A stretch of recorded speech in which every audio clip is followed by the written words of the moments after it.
Friends, ఇవాళ cabbage ఆవపెట్టి కూర నేర్చుకున్నామండి. దానికి కావాల్సిన ఇంగ్రీడియంట్స్: అర కేజీ క్యాబేజీ సన్నగా తరుక్కుని ఉంచుకోవాలి, పల్లీలు 1 స్పూను, 4 పచ్చిమిర్చి, 1 చెంచా ఆవాలు, కరివేపాకు, తగినంత సాల్ట్, ఆయిల్, పోపు సామాను పచ్చిమిర్చి 3 పచ్చిమిర్చి, ఆవాలు 1 చెంచా, కొంచెం నీళ్లు వేసి దీంట్లో అయినా చేసుకోవచ్చు.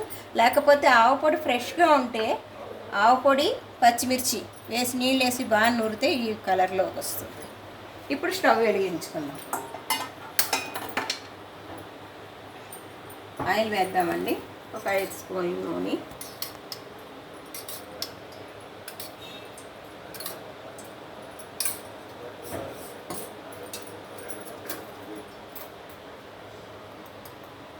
కొంచెంగా పసుపు,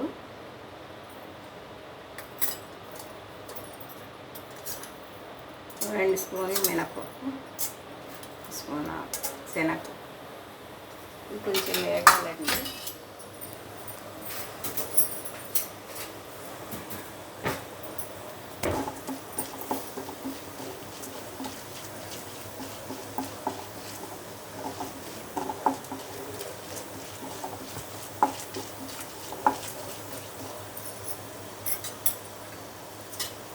ఇప్పుడు కొంచెం ఆవాలు 1 చెంచా అన్నాడు.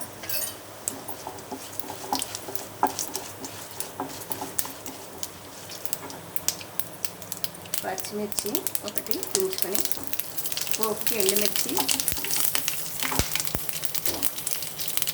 కరివేపాకు అండి సిమ్లో పెట్టండి. ఇప్పుడు క్యాబేజీ వేసేసింది. నేను కొంచెం లావుగా తరిగాను కాబట్టి ఉడకబెట్టుకున్నానండి. ఒక 5 సెకండ్స్ బాయిల్ చేయాలి. లేకపోతే సన్నగా తరుక్కుంటే మటుకు డైరెక్ట్ వేసేయచ్చు. డైరెక్ట్ వేసేసి ఒక్క నీళ్ళ చుక్కర ఒక రెండు చుక్కలు నీళ్ళ చుక్కలు జల్లేసి మూత పెట్టేస్తే మగ్గిపోతుంది త్వరగా. నేను ముందుగానే బాయిల్ చేసుకున్నా. ఇలా అరేంజ్మెంట్ చేసుకుంటే త్వరగా అయిపోతుంది. 10 నిమిషాల్లో అయిపోతుంది ఆఫీస్ వాళ్ళకి. ఇప్పుడు క్యాబేజీ, టమాటా, ఉల్లిపాయ వేసే కంటే ఆవపెట్టి చూడండి బాగుంది.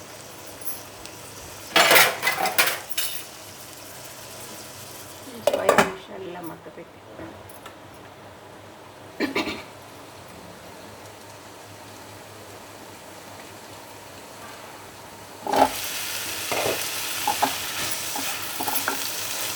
అడుక్కి పైకి ఇలా కలుపుకోవాలి. ఇప్పుడు ఈ ఆవ పేస్ట్ చెప్పాను కదండి, ఫ్రెష్గా ఉంటే ఆవ పొడి, ఇది పచ్చిమిర్చి నీళ్ళు ఇది చేసేస్తే అయిపోయింది. ఇలా బాగా కలవాలి మొత్తం క్యాబేజీకి అంతా ఆవపొడి ఆవపిండి కలిసి బాగుంటుంది. పులిహార పోపులాగా క్యాబేజీ పులిహార పోపు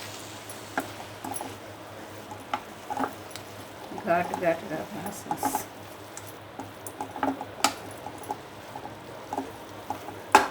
అంతే అండి. స్టవ్ ఆపేసి బౌల్లో తీసుకోవాలి.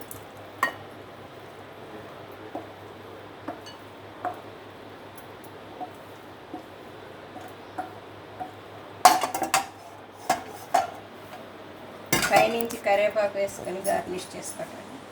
క్యాబేజీ ఆవపెట్టి కూరండి ఫ్రెష్గా, చాలా బాగుంటుంది పులిహార పోపు. సబ్స్క్రైబ్ చేయండి, లైక్ చేయండి, షేర్ చేయండి.